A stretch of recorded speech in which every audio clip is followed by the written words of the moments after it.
देखो, morphology of flowering plants के अंदर हमने डिस्कस किया था रूट, स्टेम एंड लीफ को। रूट के अंदर क्या मैंने बोला था, मैंने आपको याद कराया था A2S2, मतलब root is associated with absorption, encouragement, synthesis of PGRs, that is plant growth regulators, and storage of food. And root के अंदर मैंने आपको मॉडिफिकेशंस बताए थे। ये जो बेसिक फंक्शंस हैं A2S2, इनके अलावा जो मेन रूट स्पेशलाइज्ड हो जाएंगे फूड स्टोरेज के लिए, तो वहां पे मैंने modification of tap root system के अंदर आपको मैंने कराया था napiform tap root in turnip, इसमें conical tap root in carrot and tuberous tap root in radish. And root के फर्दर मॉडिफिकेशंस में आपने फोटोसिंथेटिक रूट्स पढ़े थे ट्रैपा एंड टीनोस्पोरा के अंदर, क्लियर, ये सारा आपने याद किया था। स्टेम को मैंने बोला था it is the aerial part of the plant and it bears node and internodes and it bears leaves, fruits, flowers, various parts of the plants and associated with conduction of food, water and minerals to various plant parts, clear। फिर हमने modified shoot system की बात करी थी, modification की बात करी थी स्टेम के, जिसमें स्टेम के मॉडिफिकेशंस में आपने याद किया था सबसे पहले rhizome in banana, rhizome in banana. And यहां इस राइजोम के अंदर आपने देखा था कि ये मेनली अंडरग्राउंड हैं और ये स्टोरेज का फंक्शंस परफॉर्म कर रहे हैं। ट्यूबर मैंने आपको याद कराया था पोटैटो के अंदर, और ये इरेगुलर ग्रोथ कर रहे हैं। फिर कॉम याद किया था, कॉम ऑफ कोलोकेशिया, जो वर्टिकली डाउनवर्ड ग्रो कर रहे हैं, कॉम ऑफ कोलोकेशिया या एमॉर्फोफिलस जमीन कन, ये सब वर्टिकली ग्रो कर रहे हैं। And these stems are modified for storage of food. इतनी बातें सभी को क्लियर हो गई। नेक्स्ट हमने स्टेम के अंदर देखा था कि they are also used as vegetative propagules and perform vegetative propagation, जिसमें आपने सबसे पहले याद किया था ऑफसेट को, ऑफसेट जिसमें आपने एग्जाम्पल याद किया था इकॉर्निया और पिस्टिया का। दो बातें जो यहाँ पे मैंने आपको इंपॉर्टेंट बताई थी इकॉर्निया और पिस्टिया के रेफरेंस में, कि they are aquatic and they have very short internodes, they have very short internodes. Offset के बाद आपने देखा था sucker, stolon and runner. Sucker के अंदर मैंने आपको बताया था बनाना के अंदर रिपोर्ट किया जाएगा, मेन स्टेम है, they grow horizontally at some distance then obliquely arise, ठीक। फिर आपने स्टोलन याद रखा था, स्टोलन में मैंने बताया था कि they form arc like structure, they form arc like structure and runner which is reported in grasses, वहां पे इंपॉर्टेंट क्या था कि इनके अंदर लॉन्ग इंटरनोड्स प्रेजेंट होंगे and from every nodes arises root system, clear. ये सारी बातें हमने लास्ट में डिस्कस की थी।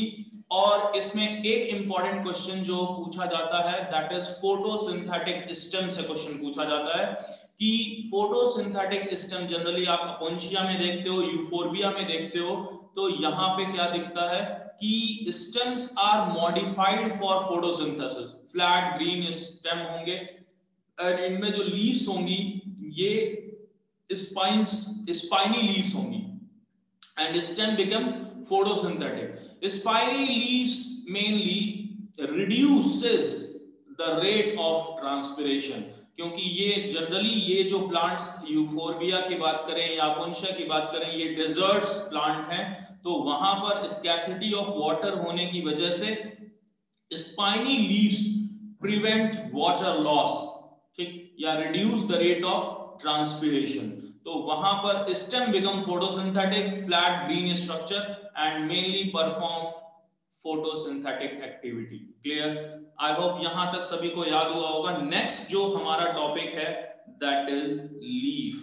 अब लीफ से मैंने आपको डिस्कस किया था कि leaf is the main vegetative organ of the plant body as it performs photosynthesis and associated with transpiration. Both the processes are very much important for plants. That is, leaf perform photosynthesis. photosynthesis किसी भी घर में सबसे important जगह क्या होता है? Kitchen, क्योंकि सबसे डिलीशियस डिशेस वहीं बनते हैं। तो फोटोसिंथेसिस भी इंपॉर्टेंट है क्योंकि फोटोसिंथेसिस में जो फूड सिंथेसाइज होगा which are transported to various plant parts, photosynthesis and then transpiration, which is elimination of water in the form of vapors. Transpiration is mainly elimination of water in the form of water vapors. And transpiration also associated with maintaining the continuity of the flow. मतलब जैसे root ने absorb किया water और minerals, clear, ठीक। अब उनका further conduction, जो continuity है, पुल जो बन रहा है, वो किसकी वजह से है? ट्रांसपिरेशन की वजह से। वो है ट्रांसपिरेशन की वजह से, ठीक।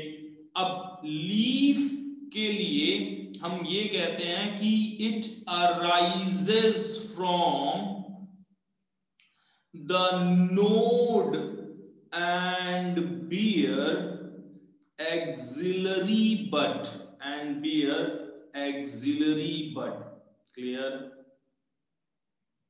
ये सारी बातें। एंड लीफ को आप देखोगे तो it is basically flat, lateral in position, lateral in position and develop in acropital manner, ठीक। जैसे स्टेम ऐसे ऊपर की तरफ, तो वैसे ही लीफ का जो भी डेवलपमेंट है वो एक्रोपिटल मैनर में है। जैसे some flowers develop in basipetal manner, कि पहले ऊपर डेवलप कर गए फिर नीचे की तरफ डेवलप कर रहे हैं, लेकिन leaves always develop in acropetal manner, ऐसे नीचे से ऊपर की तरफ जो डेवलपमेंटल प्रोसेस है, that is called acropetal pattern और their development in acropetal manner. तो फ्लैट है लीव्स, लेटरल इन पोजीशन है and develop in acropetal manner.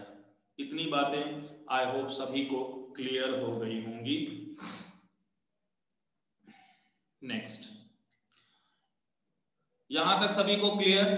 अब देखो इनके स्ट्रक्चर के बेसिस पे देखो,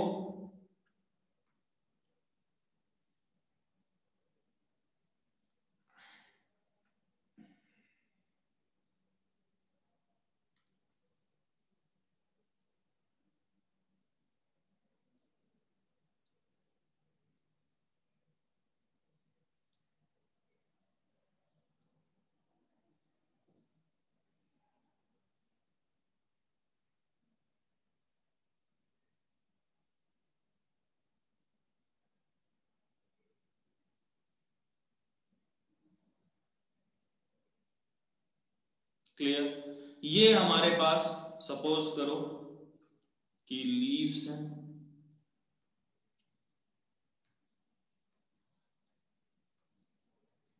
क्लियर? अब देखो इसमें तीन पार्ट मेनली हम डिस्कस करते हैं। सबसे पहले ये जो पार्ट है इनका बेसल पार्ट, ठीक। फिर ये मिडिल एंड दिस वन, ठीक।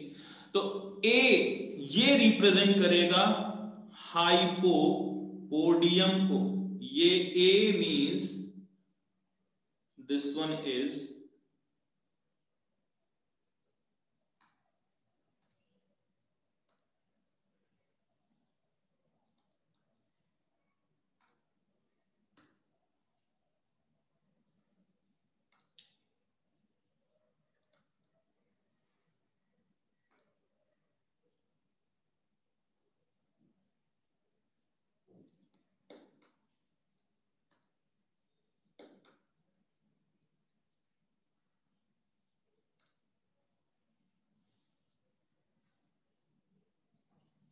this part A, this one is हाइपोपोडियम,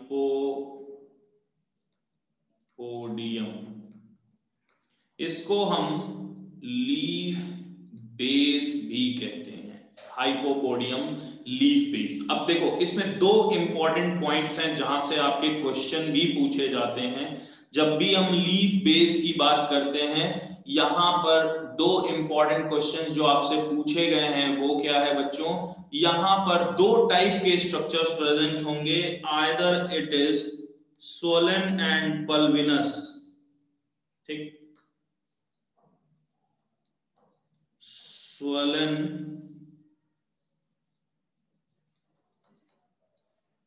and pulvinus, या फिर सीथ लाइक होंगे। सीथ है पूरा, तो जनरली क्या होगा, आप देखोगे कि लीफ बेस मोनोकॉट्स में आप देखते हो, गेहूं चावल इन सब में, तो वहां पर एक सीथ लाइक स्ट्रक्चर डेवलप होती है जो कि पार्शियल या कंप्लीट होगी। ये जो सीथ है ये पार्शियल या कंप्लीट हो सकती है, ये सीथ जो है ये पार्शियल भी हो सकती है एंड कंप्लीट भी हो सकती है, लेकिन सीथ अगर दिख रहा है तो इसका मतलब वो जो प्लांट है वो मोनोकॉट है। क्लियर, वो मोनोकॉट है। स्वोलन या पल्विनस ये हमें देखने को मिलता है लेग्यूमिनस प्लांट्स के अंदर, लेग्यूमिनस प्लांट्स के अंदर, जहां पर हाइपोपोडियम जो है वो कैसा हो जाएगा, स्वोलन हो जाएगा या पल्विनस हो जाएगा। ठीक, बात समझ में आ गई। नेक्स्ट, हाइपोपोडियम या लीफ बेस में bear two lateral small leaf like structure which is called as stipule. Clear? And मीजोपोडियम, ये वाला जो पोर्शन है, ये सबसे पहले हमने लीफ बेस डिस्कस कर लिया, ये जो पोर्शन है this one is called as mesopodium. And mesopodium से आप क्या रिसेंटली नीट में क्वेश्चन पूछा गया है, mesopodium which is also called as petiole, इनको हम पेटियोल भी कहते हैं। एंड मेनली ये एक कनेक्टिंग लिंक है, ये जो लेमाइना, ये थर्ड सी जो स्ट्रक्चर है इसको इपीपोडियम कहते हैं, इपीपोडियम। तो हाइपोपोडियम और इपीपोडियम के बीच की जो कनेक्टिंग लिंक है वो है mesopodium, petiole, and it is important for fluttering of leaf, it is important for fluttering of leaf. जो लीव्स हिल रहे हैं या जो एयर में फ्लोट कर रहे हैं तो वो फ्लैटरिंग इफेक्ट है, एंड इसकी वजह से ही प्लांट गर्मियों में अपने आप को कूल करता है। तो कूलिंग इफेक्ट के लिए भी ये पेटियोल रिस्पॉन्सिबल हैं। क्लियर है? ये मेनली सिलेंड्रिकल स्ट्रक्चर हैं and play an important role in providing sufficient light. आपने कितने भी बड़े ट्री को देखा हो, लेकिन आपने देखा है कि उनके लीव्स ऐसे अरेंज होते हैं ताकि सभी पे प्रॉपर सनलाइट पड़े और सभी में फोटोसिंथेसिस हो। तो इस फोटोसिंथेसिस प्रोसेस में जो लाइट रिसीविंग का पार्ट है उनमें सबसे इंपॉर्टेंट रोल लीफ की पेटियोल या मीजोपोडियम का होता है, क्योंकि ये उसी डायरेक्शन में उसको ले करके जाती है। तो दो इंपॉर्टेंट फंक्शन, एक तो लाइट रिसीविंग के लिए इनकी इंपॉर्टेंस है मीजोपोडियम या पेटियोल की, और दूसरी फ्लैटरिंग ऑफ लीव्स की वजह से उनमें कूलिंग होगा, तो ये कूलिंग इफेक्ट के लिए भी इंपॉर्टेंट है। And it is a flexible structure so that it helps in fluttering. बात समझ में आ गई? And the main important part, अभी तक जो आपने हाइपोपोडियम और मीजोपोडियम है ये सपोर्टिव रोल प्रोवाइड कर रहे हैं, मेन रोल जो है वो इपीपोडियम का ही है। मेन पार्ट यही कहलाता है, मेन पार्ट जिनको हम कहते हैं lamina of leaf, lamina of leaves, which is supported by veins and veinlets, and it is the mainly expanded part of the leaf. It is mainly the expanded part of the leaf, and it bears veins and veinlets, and इन्हीं के अंदर present होते हैं chlorophyll, which helps in the process of photosynthesis, and veins and veinlets provides strength and rigidity to the leaf and associated with transportation of water and minerals, and associated with transportation of water and minerals. तो I hope ये structure आपको पूरी तरह से समझ में आया। फिर से सुन लो, हमने किसी भी लीफ को, आप जनरली कहीं भी जाते हो लीफ को देखो तो उसमें एक वो पार्ट जिससे वो स्टेम से कनेक्टेड है, उस पार्ट को हम क्या कहते हैं, leaf base, that is hypopodium. Next जो मेन लेमाइना से कनेक्टेड स्ट्रक्चर है दैट इज मीजोपोडियम, जिसको हम क्या कहेंगे बच्चों, पेटियोल। और पेटियोल की दो इंपॉर्टेंस क्या है, एक तो वो फ्लैटरिंग ऑफ लीफ के लिए है, जो कूलिंग इफेक्ट, या इसको हम ट्रांसपिरेशन से भी कनेक्ट कर सकते हैं, और दूसरा कि लाइट रिसीव करने के लिए वो उस डायरेक्शन में उस लीफ को लेकर के जाते हैं।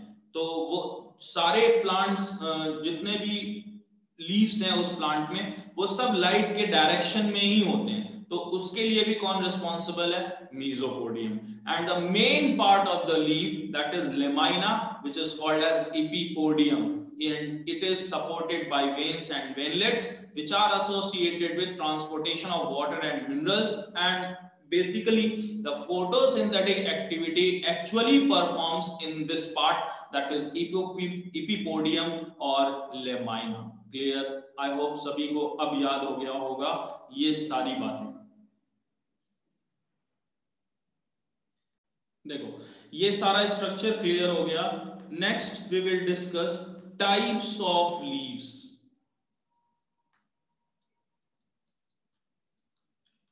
टाइप्स ऑफ लीव्स, तो पहला जो हम डिस्कस करेंगे टाइप, वो डिस्कस करेंगे on the basis of venation, on the basis of venation. और ये इंपॉर्टेंट है।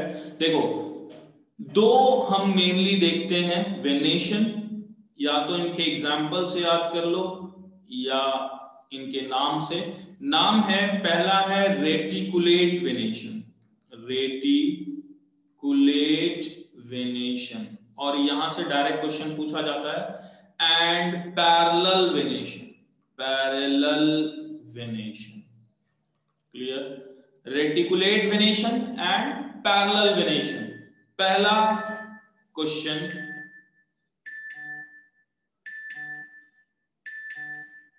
देखो on the basis of venation there are two types of leaf, that is reticulate venation and parallel venation। reticulate venation and parallel venation। reticulate venation is mainly reported in monocots or dicot, monocot or dicot, so mainly reported in dicots, and parallel venation mainly reported in monocots।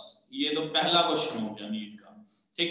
दूसरा जो यहां पर question पूछा जाता है वो important क्या है कि रेटिकुलेट वेनेशन में क्या इंपॉर्टेंट है, तो यहां जो वेनलेट्स हैं, जो वेनलेट्स हैं, it forms a network, veinlets form network. यहां पे हम मेनली क्या कहेंगे कि जो वेनलेट्स हैं, ये वेनलेट्स फॉर्म अ नेटवर्क, ये नेटवर्क बनाएंगी। और यहां पर इनके स्ट्रक्चर को अगर आप देखो, ठीक, यहां पर मेनली इनके स्ट्रक्चर को अगर हम देखें तो ये नेटवर्क कैसे होगा, जैसे ये कोई लीफ है, क्लियर, तो इनमें ये लीफ है। अब यहां पर ये स्ट्रक्चर कुछ इस तरह से होगा, मतलब नेट लाइक स्ट्रक्चर होगा।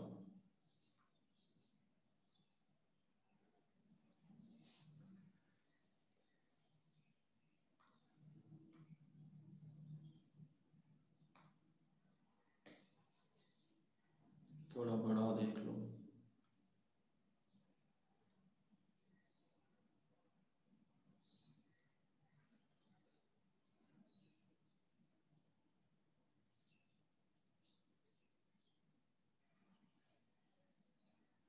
जाला समझते हो, जाल, तो उस जाल की तरह से, क्लियर है, नेट लाइक स्ट्रक्चर या नेटवर्क बनाएंगे। अब यहां पैरेलल वेनेशन के अंदर आप क्या देखोगे, पैरेलल वेनेशन में ये कंप्लीटली ऐसे स्ट्रक्चर्स बनाएंगे,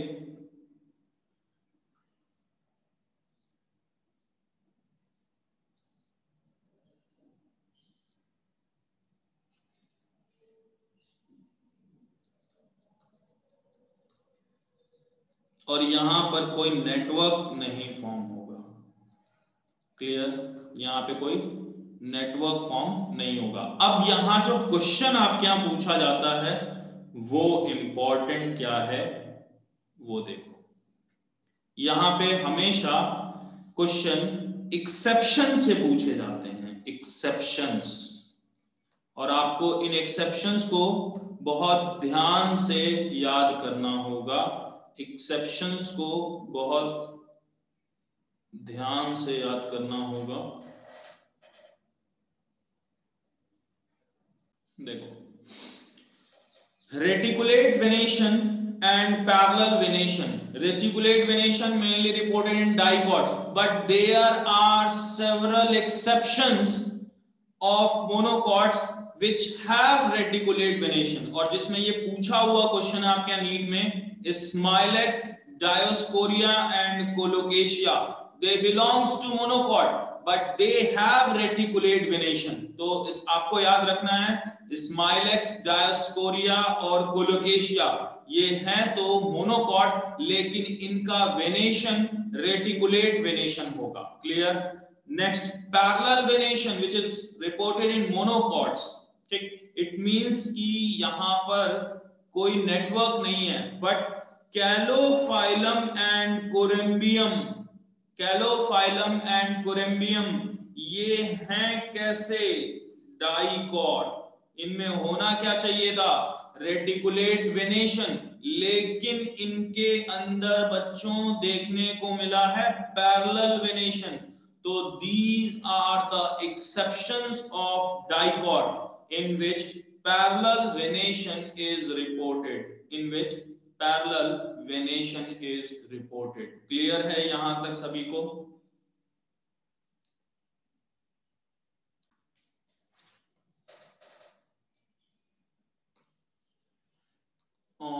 पहले हमने डिस्कस किया on the basis of venation, अब डिस्कस कर रहे हैं on the basis of incision, on the basis of incision. On the basis of incision दो टाइप्स की लीव्स हमें पढ़ने को होती हैं, एक है सिंपल लीफ और दूसरी है compound leaf, simple leaf and compound leaf। when the leaf blade is not divided, जैसे ये है,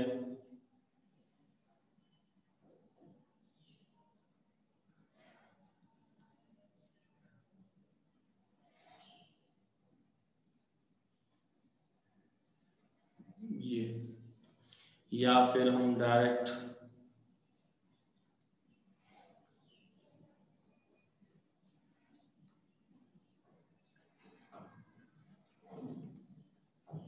कुछ इस तरह से। इस सिंपल लीफ के अंदर हम क्या देखते हैं बच्चों, in simple leaf, in this type of leaf, the leaf blade is not divided or incised. The leaf blade is not divided or incised.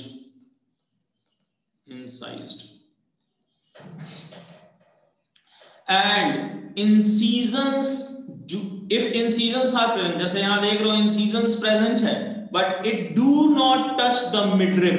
It do not touch the midrib.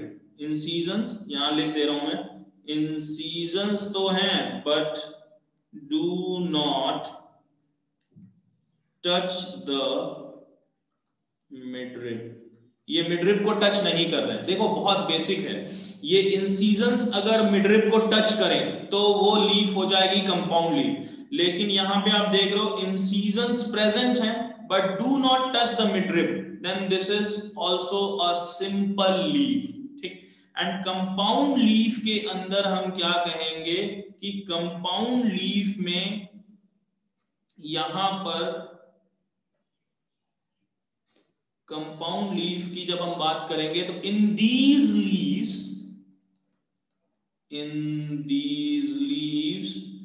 There incision broke the lamina and into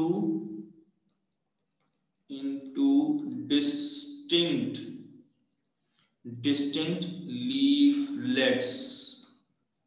ठीक, या जो ये आप देख रहे हो ऐसे structure जिसमें ये ब्रेक कर देते हैं, जैसे ये स्ट्रक्चर,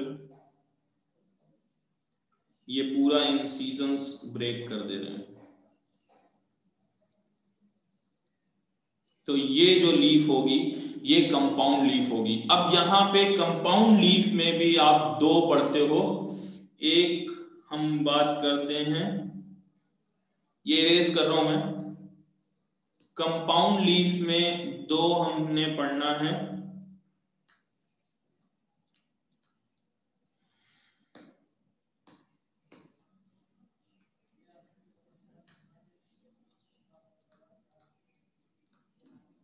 कंपाउंड लीफ में दो, एक है पिन्नेटली कंपाउंड लीफ एंड दूसरी है पामेटली कंपाउंड लीफ।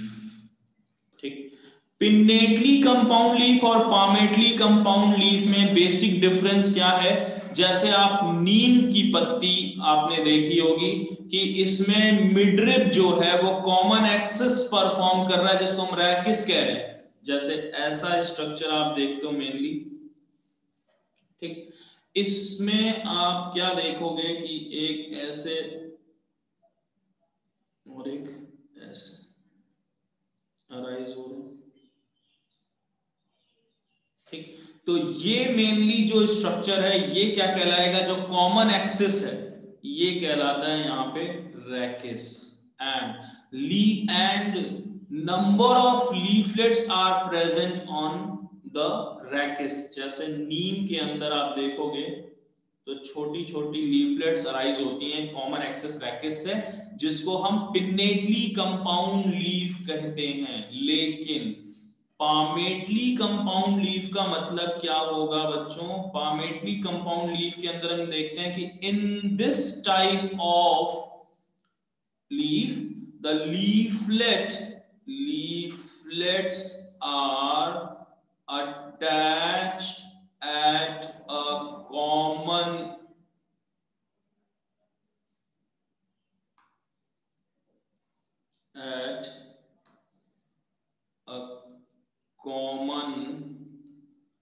पॉइंट, एक कॉमन पॉइंट पे सारे अटैच होंगे।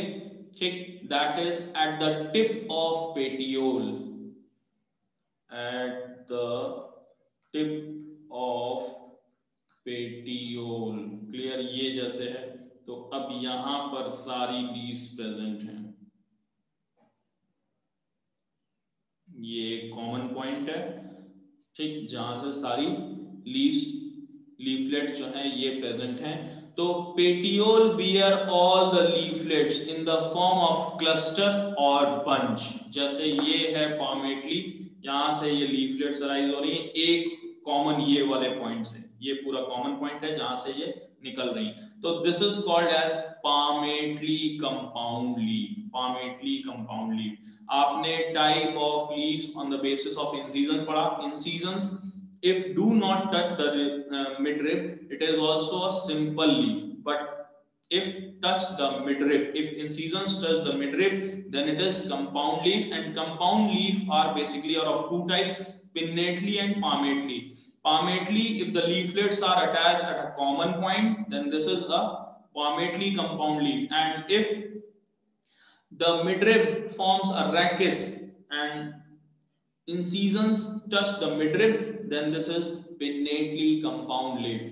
Then now we will discuss phyllotaxy, that is arrangement of the leaf on stem.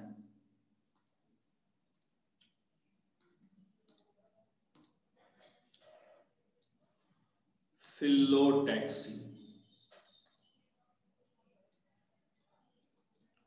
Phyllotaxy, और यहां से भी बहुत इंपॉर्टेंट क्वेश्चंस आपके नीट में पूछा जाता है।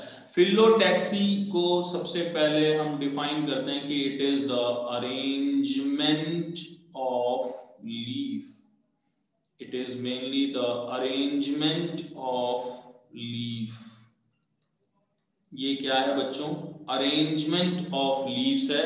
देखो हमें ये अरेंजमेंट तीन तरह से देखने को मिलता है। एक सबसे common alternate phyllotaxy, alternate phyllotaxy, ठीक।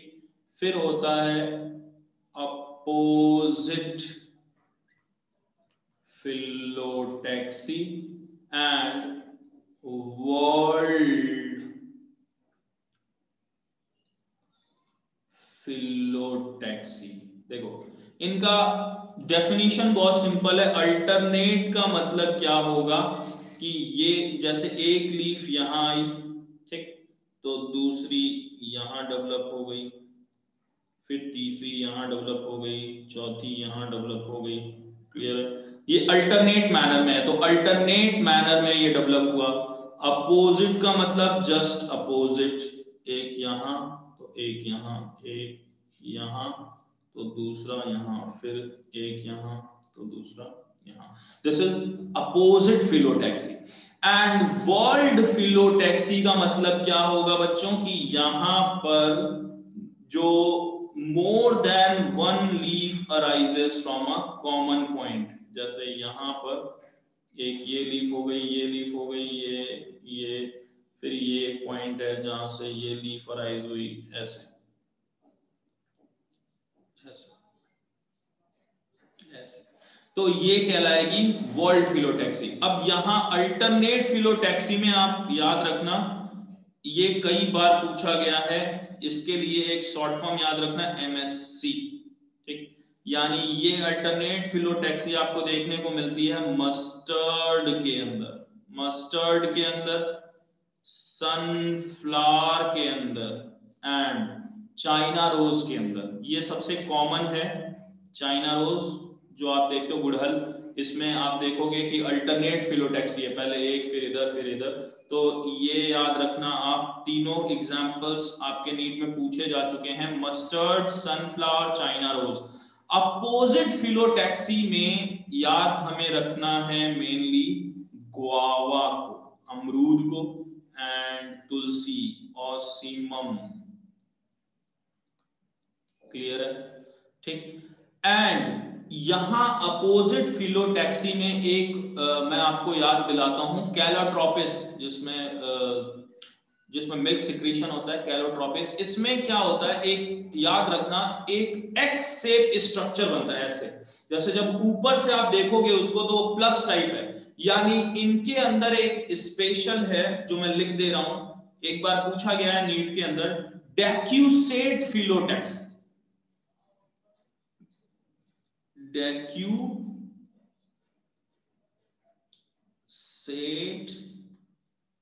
फिलोटैक्सी, क्लियर है? ये देखने को मिलता है कैलोट्रोपिस, राजस्थान में इसको आंकड़े बोलते हैं शायद, यहां तो मदार बोला जाता है उत्तर प्रदेश में, राजस्थान में इसको आंकड़े बोलते हैं, आंकड़ा, ठीक। ऐसे जिनसे मिल्क सिक्रीशन होता है, लोग बोलते हैं इसका मिल्क अगर आंखों में पड़ जाए तो लोग अंधे हो जाएंगे, लेकिन बहुत मेडिसिनल प्लांट है ये। तो ये ऐसे एक्स शेप स्ट्रक्चर, इनकी भी अपोजिट होती है लेकिन इसमें स्पेसिफाइड है, ये डेक्यूसेट फिलोटैक्सी होगी, ठीक। वर्ल्ड फिलोटैक्सी के अंदर याद रखना है आपको alstonia, alstonia and nerium, alstonia and nerium, ये हमें याद रखना होता है वर्ल्ड फिलोटैक्सी में, जिसमें more than one leaf arises at each node, यहां हर नोड से एक से ज्यादा लीव्स अराइज होंगी, इनको हम कहेंगे क्या? World phyllotaxy, world phyllotaxy.